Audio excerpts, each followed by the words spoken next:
세상에 떠도는 기묘한 괴담들. 첫 번째 이야기. 조선시대에 일어났던 기괴한 이야기들. 첫 번째 이야기. 1431년 함길도에서 일종의 기생충에 대한 목격담으로 보이는 기괴한 사건이 보고되었다. 한 여자가 남자를 저주하기 위해 뱀 모양의 그림을 넣어놓은 이상한 음식을 남자에게 먹였다. 이후 남자는 갑자기 복통을 느끼며 괴로워했다. 남자의 복통을 치료하기 위해 약재로 사용하는 봄추 뿌리를 남자에게 먹였더니 남자의 배에서 뱀과 닮은 모양이 이상한 것이 3마리가 나왔다. 이 뱀들 중에 2마리를 죽이고 1마리를 개에게 먹여보았는데 그러자 개는 3일 만에 죽어버렸다. 정황을 살펴보기 위해 개를 해부해 보았더니 뱀은 개의 뱃속에서 그때까지도 살아남아서 꿈틀거리고 있었다. 사건을 어떻게 판단해야 할지 몰라서 관청에서는 상황을 정확히 조사하기 위해 모든 관련된 사람들을 감옥에 가두고 조사를 하기 시작했다. 그런데 조사를 아무리 진행해도 알 수 없는 일투성이어서 마냥 사람들을 감옥에 가둬놓고 긴 시간 동안 방치하게 된다. 결국 사람들은 의미 없이 감옥에 끝도 없이 갇혀 있으면서 조사당하는 것에 고통을 느꼈는지 대부분 감옥에서 목을 메어 자살해버린다. 두 번째 이야기. 조선시대에는 범죄를 수사한 후 그 범죄를 증명할 때 범인의 자백을 가장 중요한 요소로 보았다. 때문에 자백을 받기 위해 범인을 고문하는 것을 당연하게 여겼다. 기본적인 고문 방법은 나무 몽둥이로 때리는 것과 채찍으로 치는 것이었다. 비위생적이고 몸을 가누기 어려운 감옥에 몇 날 며칠이고 가두어 놓으면서 사람을 치게 되면 고통이 커서 거짓 자백을 하게 되는 일이 많았고 고문 중에 사람이 죽는 일도 비일비재했다. 그렇기 때문에 조선시대 내내 고문을 심하게 하는 것의 위험함을 지적하는 의견이 조정에 계속 제시되었다. 그리고 고문 방법을 적절히 조정하는 것에 대한 논의도 많이 이루어졌다. 그러나 실상은 얼굴에 문신을 새기거나 사람을 매달아 놓는 도가 지나친 고문 방법도 자주 사용되었으며 주리를 틀거나 무거운 돌로 짓눌러 다리 뼈를 부수는 고문도 종종 이루어졌다. 1608년 온양의 9개 마을에서 10여 명의 사람들이 난데없이 군인들에게 붙잡혀 감옥에 갇히게 되었다. 잡혀온 사람들은 자신들이 잡혀온 이유가 곧 반란을 꾸미고 있었기 때문이었다는 이야기를 듣게 된다. 잡혀온 사람들은 반란과는 아무런 상관이 없는 평범한 주민들이었으므로 크게 당황하게 된다. 당시 온양의 군수였던 이질수가 우연히 활을 제조하는 기술자로부터 한간에 떠도는 헛소문을 들은 것이 발단이었다. 온양에서 반란을 도모하는 무리들이 있다는 것은 막연하게 넘겨짓는 생각에 지나지 않았으나 이질수는 반란을 하는 무리들을 체포하면 큰 공을 세우게 되는 것이라는 생각에 도취되어 버린 것이었다.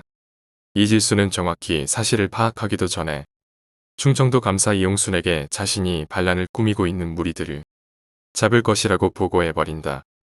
상부에 보고를 하고 대충 지피는 사람 10여 명을 붙잡아 감옥에 가두었지만 이질수는 그제서야 자신이 허무맹랑한 뜬소문을 잘못 넘겨짚고 일을 벌인 것임을 깨달은 것으로 보인다.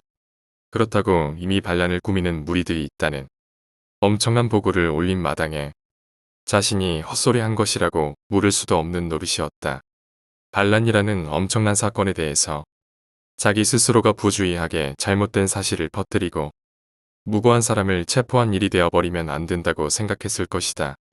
이것은 자신이 승진하는데 큰 얼룩으로 남을 일일 뿐만 아니라 그 때문에 처벌을 받을 가능성도 컸다. 이질수는 결국 어떻게든 체포된 사람들이 정말로 반역을 꾸민 범죄자로 구매하였다. 이질수는 붙잡은 사람들이 진짜 범인이기를 간곡하게 바랬기에 스스로 자신이 체포한 사람들이 반역자임에 틀림없다고 자꾸만 스스로 되뇌이면서 믿었던 듯하다. 그러나 잡혀있는 사람들로서도 없는 사실을 실토할 수는 없었다. 어차피 반란을 꾸민 죄는 처벌이 사형밖에 없으며 그 처형 방식도 매우 잔인했기 때문에 보통의 고문 방법으로는 범죄에 대한 인정을 하기 어려웠다. 이 때문에 이질수는 새로운 고문 방법을 사용하게 된다. 이질수는 잡혀온 사람들을 감옥에서 꺼낸 뒤 철로 되어 있는 기묘한 크기의 솥 앞에 앉혀놓았다. 그리고 그 솥에 불을 지펴 벌겋게 솥을 달구면서 잡힌 사람들에게 죄를 자백하지 않으면 달군 솥을 머리통에 뒤집어 씌우겠다고 한 것이다. 죄가 없는 사람들이 만족할 만한 답을 하지는 않았고 이질수는 달군 솥을 머리에 씌워버렸다. 사람은 고통스럽게 죽어나갔다. 이런 방법으로 이질수는 사람들을 차례로 죽여나갔다. 이질수는 반쯤 미쳐서 고문을 계속 진행해 나갔다. 그런데 고문을 진행하던 도중 맑은 대낮에 갑자기 천둥 번개가 치면서 비가 쏟아졌고 불이 꺼지고 솥이 빗물에 식게 되어 고문을 계속 진행할 수 없게 되었다. 그제서야 이질수는 크게 겁을 먹고 허겁지겁 고문을 중단했다. 상황이 무시무시하게 돌아가자 이질수는 당황한다. 당시 이질수는 관리들에게 뇌물을 주고 신분을 위조한 사람들이 있다는 사실을 발견하고 이들을 체포하기 위해 닥치는 대로 마을들을 헤집고 다니기도 했다. 이질수는 신분을 위조한 사람들을 쫓아다니다가 조사하게 되는 민가의 주민들을 심하게 괴롭혔고 나중에는 자포자기의 심정이었는지 이질수 스스로 애꿎은 민가의 재물을 범죄와 연루된 것이라고 몰아붙이며 약탈하고 다니게 된다. 결국 나중에는 온양 인근 사람들이 짐을 써서 피난을 떠날 준비를 하기에 이른다. 이질수가 가두어두고 고문했던 사람들 중에 살아남았던 사람들은 이 사건을 서울조정에서 직접 관할하게 되면서 대부분 죄가 없는 것으로 풀려나게 된다. 이후 조정에서는 온양 일대의 민심이 흉흉해진 것을 바로잡기 위해 특별히 승지를 파견하여 상황을 추스리게 하였다. 한편 모든 사건의 중심이었던 이질수는 1609년 1월 3일 지평이었던 한찬남의 건의로 파직되어 자리에서 쫓겨나게 된다. 세 번째 이야기 1461년에는 갑산 지역의 군사로 재직하고 있던 정의문이 살인을 저지른 후 감옥에 갇혔다. 그런데 정의문은 감옥에서 탈출했다가 현감으로 있던 진치화에게 다시 체포되었다. 체포된 정의문이 모든 사실을 자백했는데 그런 상황임에도 불구하고 진치화는 정의문의 발바닥을 몽둥이로 때리는 고문을 했다. 이에 정의문은 화가 나서 진치화가 자신에게 가하는 고문이 부당하다고 지적한 뒤에 진치화가 관청의 재산을 횡령하여 서울의 본가로 몰래 보낸 사실을 말하면서 욕을 한다. 진치화는 여기에 광분하여 정의문의 가족들을 잡아 가두고 정의문의 입에 재갈을 물린 뒤에 잘 드는 칼로 온몸의 살을 조금씩 긁어내는 잔인한 고문을 가해버린다. 1678년에는 이인환이 시장에서 장사하는 사람인 김재원에게 빚독촉을 했다. 그런데 빚독촉에 시달리던 김재원이 도주해버리자 이인환은 김재원 대신에 그 아내인 귀영을 붙잡는다. 참봉벼슬을 지낸 적이 있었던 부유한 사람이었던 이인환은 자기 집안에 사람을 가둘 수 있는 곳이 있었다. 이인환은 바로 이곳의 귀영을 감금했다. 이인환은 이곳의 귀영을 한 달 이상 감금하면서 계속 채찍으로 때리며 고문하였다.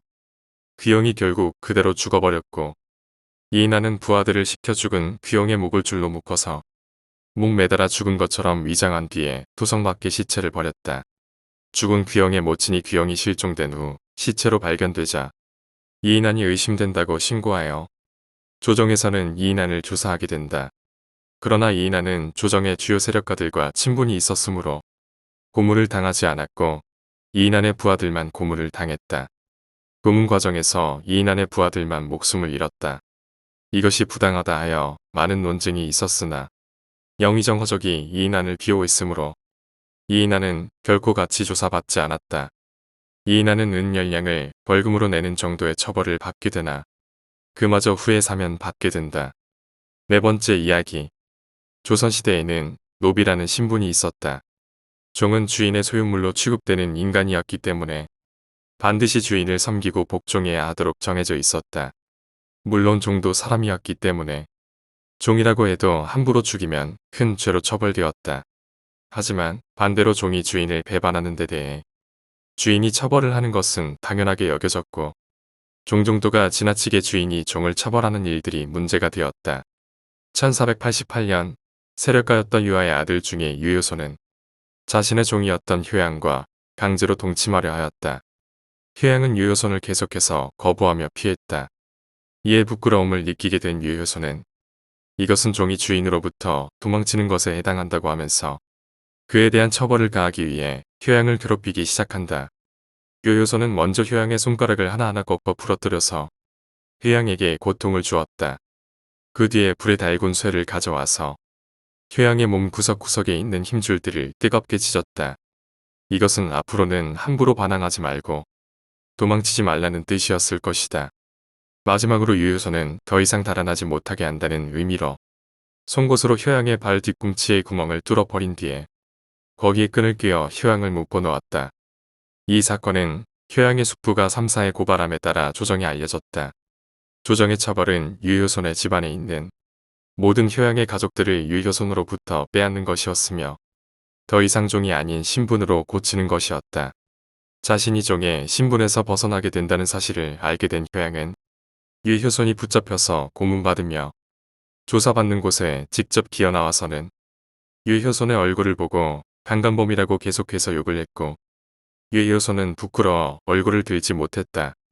5번째 이야기 1474년 서울 동대문 밖의 산에서 이상한 고기 덩어리 같은 것이 발견되었다. 자세히 살펴보니 그것은 피투성이가 되어 온몸 구석구석을 뜨거운 쇳덩이로 찢어댄 자국이 있는 사람이었다. 그 사람은 산에 버려진 지 한참 지났음에도 불구하고 목숨이 미약하게 남아 붙어 있었다. 그 사람은 부유한 집안인 신자치의 여자종으로 이름은 돌이었다. 사건의 진상은 이러했다. 신자치의 부인이었던 이 씨는 도리가 신자치와 동침한다는 사실을 알게 된다. 종 때문에 자신이 신자치에게서 멀어지고 있다고 생각한 이 씨는 도리에게 격렬한 질투심과 분노를 일으킨다. 이 씨는 자신의 친모와 함께 도리를 붙잡고 형벌을 가하기 시작했다. 두 사람은 도리의 머리카락을 모두 잘라버린 뒤에 도리에게 죄를 물으면서 수없이 구타하였다. 그리고 쇠를 달구어 우선 가슴과 성기를 찢어버린 뒤에 몸의 이곳저곳을 찢으면서 고문하여 피부가 온전한 곳이 없게 만들었다. 그리고 그대로 동대문 밖의 산에 내던져 버린 것이다. 그 아무도 없는 산속에서 도리는 엄청난 고통을 느끼며 자살조차 할 수 없는 상태로 한참 동안 혼자 미약한 생명을 조금씩 이어가고 있었다. 그리고 마침내 발견되어 세상에 이 끔찍한 일을 알리게 된 것이었다. 1427년 8월 20일 거리에서 한 사나이가 알 수 없는 물건을 지고 가는 것이 발견되었다. 그것은 사람과 비슷한 형상이었으나 뼈와 가죽만 파리하게 붙은 처참한 모양이었다. 결국 그것은 덕금이라는 여자로 밝혀졌다. 덕금은 집현전 은교로 재직하고 있는 권채의 종으로 권채와 그 일가족을 조사한 결과 무서운 사실이 밝혀졌다. 권채는 덕금을 사랑하여 첩으로 삼았는데 권채의 아내 정씨는 종인 덕금에게 강렬한 질투와 열등감을 느끼고 있었다. 그러던 중 덕금은 덕금의 할머니가 병에 걸렸다는 소식을 듣고 할머니를 찾아뵈러 집을 잠시 떠날 것을 청했다. 하지만 평소에 덕금을 탐탁치 않게 생각하던 정씨는 덕금이 그 할머니를 찾아가는 것을 허락을 하지 않았다. 그러나 덕금은 병에 걸려 죽어가는 자신의 할머니 생각이 너무도 애틋하여 허락을 얻지 못한 상태에서 잠시 집을 떠나게 된다. 덕금이 사라지자 권채는 덕금을 갖게 되었고 정씨는 권채에게 덕금이 다른 남자와 바람이 나서 간통하러 간 것이라고 거짓말을 한다. 그러자 권채는 격렬하게 질투하고 분노하게 되어 덕금이 돌아오자마자 덕금의 머리카락을 잘라버리고 몽둥이로 덕금을 구타하였다. 권채는 덕금의 왼쪽 발에 족쇄를 채워서 외딴방에 감금하였다. 이후 권채 일가는 잔혹하고 변태적으로 덕금을 괴롭히게 된다. 장씨는 덕금을 바로 칼로 베어 죽이려 했는데 또 다른 여자종인 묵비가 칼로 죽인 시신은 소문이 나기 쉽고 금세 누구인지 밝혀낼 수 있으니 서서히 고문하면서 병들고 굶어 죽도록 하자는 제안을 한다. 장씨는 묵비의 제안을 받아들여서 감금되어 있는 덕금을 그대로 굶어 죽이기로 한다. 장씨는 덕금이 덕금 자신의 배설물과 함께 비참한 모습으로 족쇄를 차고 방에 갇혀 있는 모습을 보고 굶주린 덕금에게 그 오물을 먹으라고 지시한다. 덕금은 오물 사이의 구더기를 보고 질겁하여 격렬히 저항하였는데 그러자 장씨는 덕금의 가랑이 사이에 바늘을 찔러 넣으면서 덕금을 괴롭혀서 결국 덕금이 구더기와 오물을 먹게 만든다. 덕금은 그렇게 몇 달 동안이나 갇힌 채 매일 고문받으면서 서서히 굶어 죽어갔고 마침내 비참한 몰골에 굶어 죽은 시체가 되었다고 보고 걸레처럼 버려지게 된 것이다. 하지만 덕금은 발견되던 순간까지 죽지 않은 상태였다. 제정신과 온전한 몸을 유지하고 있지는 못했지만 아슬아슬하게 목숨을 부지해 살아남아 있었던 것이다. 결국 조정에서는 이 사건을 두고 권채와 정씨, 그 밖에 권채 집안의 종들을 모두 조사했으며 권채의 아내인 정씨가 주범으로 모든 죄의 벌을 받게 된다. 권채는 정씨에게 속았을 뿐이며 덕금의 잔인한 처벌에 대해서는 알지 못했다는 사실이 지지를 얻어 권채는 이후에도 당당하게 활동을 계속할 수 있었다. 실제로 권채는 유능한 학문적 재능을 보였으므로 많은 저작을 남겼으며 당시 조정에서도 그 실력을 인정받고 있었다. 몇 개월 동안 덕금에 대한 온갖 잔혹한 고문이 있었다는 사실을 감안하면 권채는 정말로 이러한 사실을 몰랐다기보다는 퇴원자약하게 자신의 처벌을 피하기 위해서 교묘하게 처신하는데 성공한 것으로 보인다. 뛰어난 학식의 양반이었던 권채는 조선시대 최악으로 손꼽히는 감금 사건에 연루되어 있었던 것이다. 세상 이치가 허망하게도 권채가 남긴 저작 중에서 최고로 꼽히는 것은 인간의 예절과 도리에 대해서 사례를 든 책인 삼강행실도의 서문을 쓴 것이다. 덕금은 곧 사망했지만 후에 권채가 쓴 삼강행실도는 우리나라 한문학의 걸작선을 모아 편집한 동문선에까지 등재되어서 지금까지도 널리 읽히고 있다. 권채가 쓴 삼강행실도의 서문 본론 부분은 다음과 같은 문장으로 시작한다. 임금과 어버이와 부부의 인륜에 대한 충과 효 그리고 저리의 돌은 바로 하늘이 내린 천성으로 모든 사람이 다 같이 갖고 있는 것이다. 천지가 처음 생길 때부터 같이 생겼고 천지가 끝날 때까지 없어지지 않는 것이 바로 그 천성이다. 여섯 번째 이야기. 조선시대의 사람을 저주하는 주술을 시도하는 것은 매우 큰 범죄로 취급되었다. 따지고 보면 한낱 허무맹랑한 헛수작에 지나지 않는 것이지만 우선 원칙적으로 국론으로 배척하고 있는 미신을 믿는 것이라는 점에서 죄가 크게 취급되었다. 게다가 만약 성공하거나 실제로 저주가 위력을 발휘할 경우에는 전혀 원인을 알 수 없이 사람을 해칠 수 있다는 점에서 무섭게 여겨졌다. 가장 흔한 저주 방법은 죽은 동물의 시체나 뼈를 저주하고 싶은 사람의 곁에 놓아두는 것이었으며 그 방식은 주로 무당들이 개발하고 주선하였다. 특히 사람의 뼈나 시체가 효과가 좋은 것으로 소개하는 무당들이 많았으므로 살인을 하거나 무덤을 파헤쳐서 은밀히 사람 시체를 구해주는 전문적인 업자들이 있기도 했다. 이런 업자들 중에는 1730년 채플의 김희건 같은 인물이 유명했다.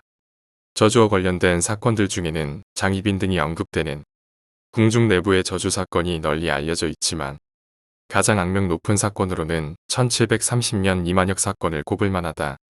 이만혁은 당진 현감을 맡고 있는 자였으나 한 점쟁이가 주장하는 저주 이야기에 심취하게 된다. 이만혁은 자신이 잘 살아가기 위해서는 반드시 가장 강력한 방법으로 저주를 해야 한다고 생각하고 저주를 위해 땅에 묻을 특수한 시체를 얻기로 결심하였다. 점쟁이가 알려준 저주 방식을 위해서는 남자 한 사람과 여자 두 사람의 시체를 사용해야 했다. 우선 이만혁은 종이었던 남자 한 사람과 여자 두 사람을 붙잡아 모두 죽을 때까지 구타하여 목숨을 잃게 만들었다. 그리고 저주를 하기 위해 제작된 쇠로 된 조각을 새 구의 시체 입에다 끼워 넣었다. 그리고 가시가 박힌 가시나무를 시체에 박아 넣어 시체 셋이 가시나무에 꽂힌 모양이 되게 만들었다. 그리고 이 시체를 다리 근처에다가 거꾸로 묻어 놓은 것이다. 이만혁은 시체가 발견되면서 범행이 드러났고 당진 일대 사람들이 끔찍하게 생각하여 수군거리게 되었다. 당진의 많은 사람들이 겁에 질리게 되면서 소문이 퍼졌고 이만혁은 그 처벌로 자리에서 쫓겨났다. 두 번째 이야기, 세계의 기묘한 일들. 세계의 엽기적인 사건들. 1. 포르투갈. 포르투갈의 학교 수위가 높은 곳에서 떨어진 14살 학생에게 고통을 없애준다며 학생의 다리에 불을 놓아 화상을 입힌 어처구니 없는 일이 벌어졌다. 사건 당시 그 학교 수위로 재직 중이던 이 남자는 학생에게 알코올을 바르고 불을 놓았다고 한다. 그리고는 이 치료 방법에 대해 보통 물에 빠졌을 때 이렇게 치료한다고 했다고 한다. 하지만 1도의 전신 화상을 입은 학생이 자신은 물에 빠지지 않았다고 했지만 학교 수위는 그의 말에 전혀 개의치 않았다고 한다.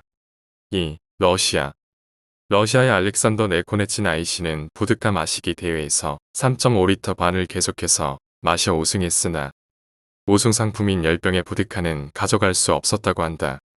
왜냐하면 단시간에 과다한 음주로 현장에서 죽었기 때문이라고 한다. 한편 함께 시합에 참가한 4명의 경쟁자들 또한 근처의 병원에서 치료를 받고 있는데 혼수 상태라고 한다. 하지만 유일한 여성 출전자는 병원에서 현지 위를 세척하고 나서 회복 단계에 있다고 한다. 3. 이스탄불의 한 여자는 그의 남편이 정신적인 장애를 겪고 있다며 그를 3년 반 동안 옷을 벗긴 채 욕실에 가두었다고 한다. 올해로 41살인 오란 바부크 씨는 자신의 아내가 자신의 재산을 상속받기 위해 자신을 병들게 하려고 욕실에 가두었다고 한다. 한편 그는 그의 아내는 그가 욕실에 갇혀 있던 중 다른 남자와 자신의 집에서 살았다고 주장하고 있다. 4. 말레이시아의 한 젊은이는 눈이 부어올라 치료를 받던 중 길이가 6cm짜리 젓가락을 그의 뇌에서 발견했다고 한다.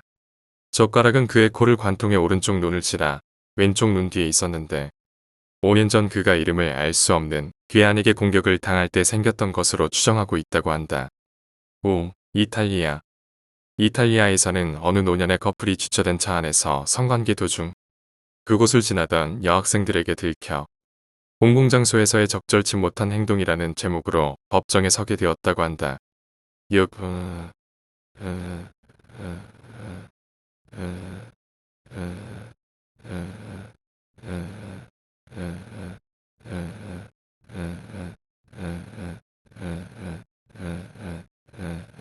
라오스.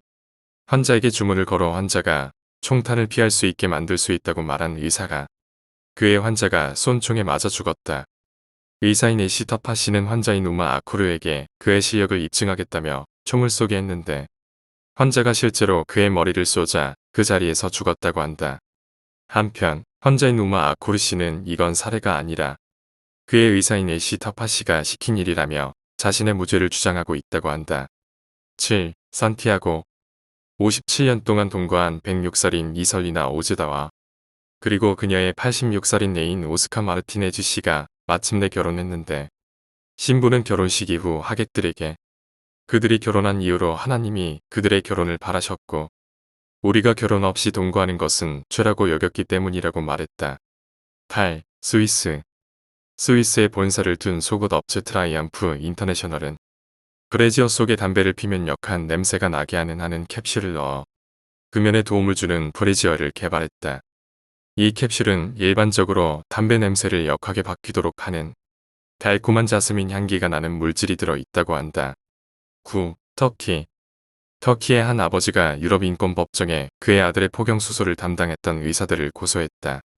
이름이 자이페틴 아디나글루인 그의 주장에 따르면 의사들이 술에 취한 채 수술을 진행해 그의 아들의 음경을 망쳐놨다고 한다.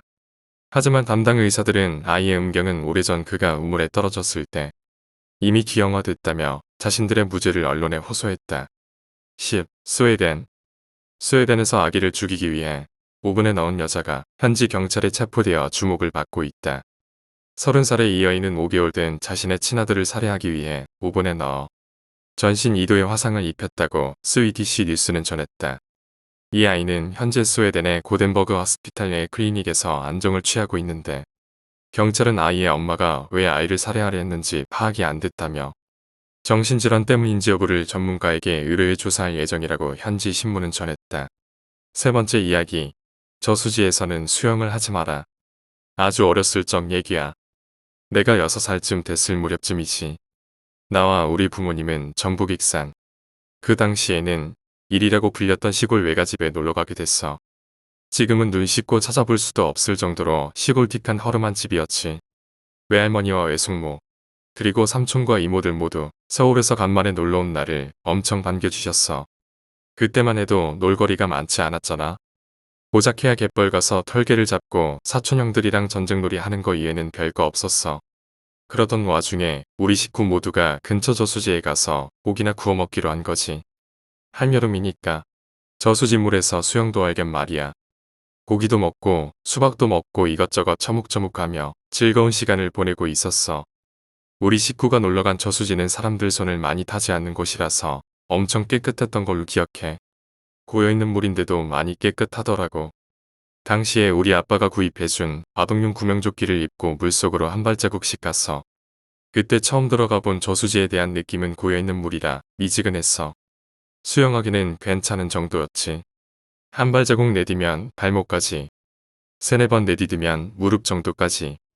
좀 더 들어가면 깊이를 알 수 없을 정도로 확 빠져들어가더라고. 땅에 발이 닿지 않자 순간 겁이 덜컥 났지만 이내 적응되더라고. 나 혼자 물속에서 노는 건 처음이었거든. 아빠가 사준 구명조끼 덕분에 나 혼자 물놀이를 즐길 수 있었어. 몇 분이 지났어. 우리 식구들이 나를 쳐다보고 손을 흔들어주며 너무 멀리까지 가면 안 되라고 얘기하더라고. 나도 삼촌들과 이모들을 향해 손을 흔들어줬지. 너무 신난 나머지 난 양팔을 들어 만세를 외쳤어. 그 순간 내 체구에 비해 약간 헐렁거리던 구명조끼에서 몸이 빠져버린 거야. 만세를 외쳤을 때 내 몸이 쏙 하고 분리되어 죽기만 둥둥 물에 떠버린 거야. 처음 물속에 빠져본 날이었어. 너무 놀랐던 탓에 난 사력을 다해 허우적거리며 물속으로 가라앉지 않게 발버둥을 치고 있었어. 그때 잠시 보인 것. 나를 보며 어쩔 줄 몰라 하던 가족들의 외침과 나를 구하기 위해 필사적으로 물속으로 몸을 내던진 우리 막내 삼촌의 모습이었어. 난 서서히 물속으로 가라앉고 있었어. 내 등이 저수지 바닥을 향해 내려간다는 느낌이 나더라고. 숨을 쉴 수는 없었지만 당시 기억으로는 물속으로 가라앉는 그 순간이 왠지 편하게 느껴졌어. 뭔가 부드러운 깃털이 내 몸을 간지럽히는 듯한 기분이 들었어. 하늘하늘한 무언가가 내 등을 감싸고 어루만져주는 그런 기분. 지금도 그 느낌을 잊을 순 없을 것 같아. 가라앉는 순간에도 난 눈을 뜨고 있었기 때문에 볼 수 있었어. 물살을 가르며 나를 향해 다가오는 우리 삼촌의 모습을 말이야. 나를 향해 손을 뻗어오는 삼촌을 보는 순간 안도가 느껴졌어. 그러나 그것도 잠시. 나를 보며 눈이 휘둥그레져서는 물 밖으로 황급히 올라가더라고. 아마도 숨이 차서 그랬겠지. 그 어린 나이에도 난 이제 죽었구나 하는 생각이 내 머리를 스쳐 지나갔어. 그리고 그 후에 물속에서의 기억은 없어져 버렸지. 다시 눈을 떴을 때는 익산 시내에 위치한 병원이었어. 결국 우리 막내 삼촌이 나를 구해내고 만 거야. 근데 주위를 둘러봐도 막내 삼촌의 모습은 보이질 않았어. 나를 무트로 끌어낸 직후 그 자리에서 기절해버렸대. 내가 병원에서 하루를 머물고 외가집에 갔을 때야. 다른 식구들은 서울로 올라가는 우리 가족에게 작별 인사를 하기 위해 다들 밖에 나와 있었는데 여전히 막내 삼촌의 모습은 보이질 않더라고. 조카들 중에서도 나를 가장 이뻐하던 막내 삼촌이었는데 어린 마음에 너무도 서운하게 느껴졌어. 외할머니께서 서운한 표정으로 서 있던 내가 안쓰러웠는지 지금 막내 삼촌은 몸이 아파서 누워있다라고 하시더라고. 그 이후로 몇 년의 세월이 흘러 내가 고등학생이 되었을 무렵 외가집을 놀러 갔을 때야. 난 우연찮게 외가집 식구들이 하는 얘기를 듣게 되었어. 내가 물에 빠져 허우적거리던 나를 구한 이후로 우리 막내 삼촌은 매년 여름 이맘쯤만 되면 혀가 펴서 나올 생각을 하지 않는다고 하더라고. 그 이유가 너무 궁금했던 나는 3일 밤낮으로 막내 삼촌에게 매달려 그동안 무슨 일이 있었던 거길래 그러는 거냐고 물어봤어. 드디어 원하는 답을 들을 수가 있었지. 익은 김치 한 점을 입에 문 채 소주를 들이키던 삼촌이 조심스럽게 입을 열어 얘기했어. 내가 널 구하러 물속에 들어가 네 손을 잡으려 하는 순간 난 똑똑히 봤어. 네 등 뒤에서 긴 머리카락을 나풀거리며 서 있던 여자 시체를 말이야. 퉁퉁하게 불어버린 얼굴인데 눈동자는 나를 쳐다보고 있었어. 나를 문득 스쳐가던 삼촌의 모습이 순간 떠올랐지. 그때 나에게 손을 뻗으며 깜짝 놀라 휘둥그레진 눈빛을 한 채 물 밖으로 황급히 빠져나가던 삼촌의 모습을 말이야. 단지 숨을 참지 못해 나갔던 게 아니었단 걸 알았어. 그 이후로 매일 가위에 눌려 힘들어했다던 삼촌이 안쓰러워졌지. 이야기를 들은 바로는 실종신고된 여인이 저수지에서 발견되었던 거야. 지금은 이 세상에 안 계시지만 나를 구해줄 때의 삼촌의 눈빛은 지금도 잊을 수 없어. 그리고 하나 더. 내 등을 간지럽혔던 그 부드러운 촉감까지 말이야. 네 번째 이야기, 불숲의 그녀. 10년도 더 전에 있었던 일이다. 남들에게 한 번도 털어놓은 적 없는 개인적인 트라우마지만 누구에게라도 말하지 않으면 정말 미쳐버릴 것만 같아서 이렇게라도 말하기로 결심했다.